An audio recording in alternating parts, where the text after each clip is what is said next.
हरिओम, राधे राधे। आज 5 फरवरी इन गुरुवार को गणेश चौथ का व्रत है और यह व्रत गणपति भगवान का दीप प्रज्वलित करके और उनका भोग अर्पण कर खीर बना के भोग लगाएं, उनको अधिक प्रिय है। और गुड़ घी का भी भोग लगाएं। गणेश भगवान इससे अधिक प्रसन्न होते हैं। और दीप के नीचे चावल जो रखे जाते हैं, चावल रख कर लगा धर के उसके ऊपर ही दीप जलाना।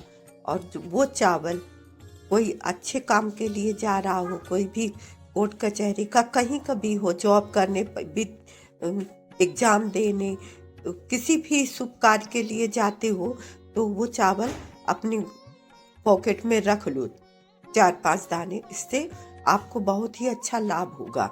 और गणेश भगवान का चतुर्थी का व्रत करने से धन, पुत्र, वैभव और सारी मनोकामना को देने वाले गणेश भगवान है।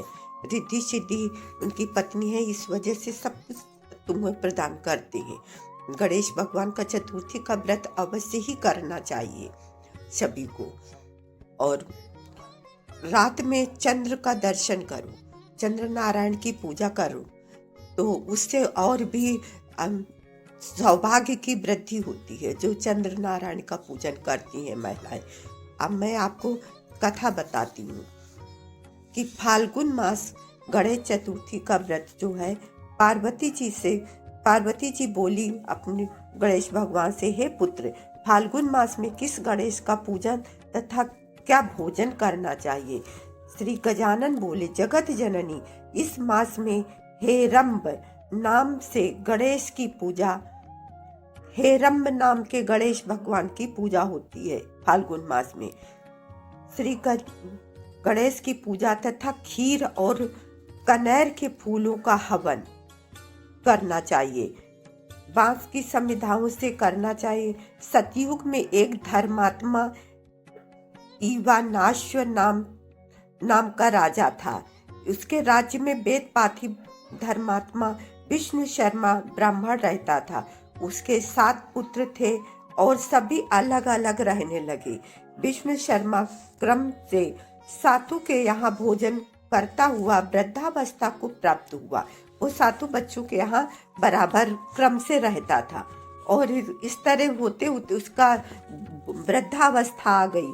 बहू में अपने ससुर का अपमान करने लगी। एक दिन गणेश चौथ व्रत करके अपनी बड़ी बहू के पास घर आया और बोला, बहू, आज गणेश चौथ है, पूजन की सामग्री इकट्ठा कर दो। वह बोली, घर के काम से छुट्टी नहीं है, तुम कुछ ना कुछ किया करते हो। इस प्रकार अपमान सहन करता हुआ अंत में सबसे छोटी बहू के यहाँ गया और पूजन की सामग्री का प्रश्न किया। वह बोली, दादाजी, आप दुख मत करो, अभी पूजन का सामान लाती हूँ। भिक्षा मांग करके सामान लाई, स्वयं अपने तथा ससुर के लिए इकट्ठा किया और दोनों ने भक्ति पूर्वक विघ्न नाशक गणपति भगवान की पूजा की। छोटी बहू ने ससुर को भोजन कराया और स्वयं भूखी रह गई। आधी रात के समय विष्णु शर्मा को उल्टी दस्त होने लगे, मलमूत्र से कपड़े खराब हो गए। तब छोटी बहू ने देखा तो उससे बहुत दुख हुआ और अपने ससुर के हाथ पैर धुलाए और उनकी सेवा की और रात भर परेशान चिंता में रही। ऐसा करते हुए पूरी रात का जागरण हो गया। सुबह जब हुआ तो उसके ससुर की तबीयत सही हो गई। घर में चारों ओर धन ही धन दिखाई देने लगा।